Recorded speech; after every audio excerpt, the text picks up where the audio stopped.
যাই বলো না কেন, সারাদিন রোজা থাকার পর শরীরটা অনেক ক্লান্ত হয়ে যায়। অবশেষে এক এক করে প্রতিটি কাজ ঘরে সেরে নেব। এই যে প্লেট বাটিগুলা মাঝে নিছি। তারপরে আজকে তোমার এখন 8টা বাজে গেছে, তারাবি সময় হয়ে গেছে প্রায়। ইফতারি খাওয়ার পরে শরীর এত ক্লান্ত হয়েছে, বিশেষ করে সারাদিন এত কাজ করার পর এত অসুস্থ লাগে নাই। আর বিশেষ করে আমার ঘরে তোমার ছোলা বুটো করতে হয়, তারপরে আমার বড় পোলাটা ভাত বেশি একটা খাইতেছে না, ওরও দিতে হয় রান্না। সব রান্নাই শেষ করছি। এই যে লেয়ার মুরগি রান্না করছি আজকে, দেখো লেয়ার মুরগি, গরম ভাত আমার পোলা খাইছে। এই যে শুটকি বোনা আজকে এগুলাই, লেয়ার মুরগি আর গরম ভাত, আর এই যেন ডিমের তরকারি, আরও ডাল আছে ফ্রিজে। আর এই যে দেখো আমার ঘরের অবস্থা, সারাদিন খাটাখাটির পরও শরীরটা ক্লান্ত লাগলেও তারপরও কি করা যায়, মেয়ে মানুষের এইগুলা কাজ প্রতিনিয়ত করতেই হয়। এই যে দেখো অবস্থা, সকালবেলা একবার করছি, কেউ বিশ্বাস করবে?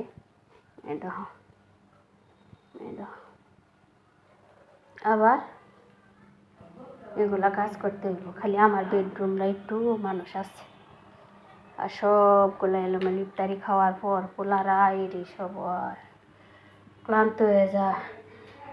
এটাই হচ্ছে মহিলাদের জীবন, বুঝতে পারছো? সারাদিন কাজকাম করার পরও তারপরে ইফতারি করার পরও শরীরটা ক্লান্ত হইলেও মহিলা মানুষ কোনো সময় বসে থাকতে পারে না আমার মতো। আজ মেয়েরা মেয়ের কষ্ট বুঝে, এটা হচ্ছে মেয়ে মানুষের জীবন। এক এক করে সবগুলা কাজ সেরে নেব। এই প্লেট বাটিগুলা ধুইব, ঘর গুছাইব, বিছনা ঝাড়বো, তারপরে ঘরটা ঝাড়ু দিব, তারপরে তারাবি পড়তে বসবো। আর শরীরটা আজকে অনেক ক্লান্ত লাগতেছে, বিশ্বাস করবা ভাই। কি করাম, ক্লান্ত লাগলেও কিচ্ছু করার নাই।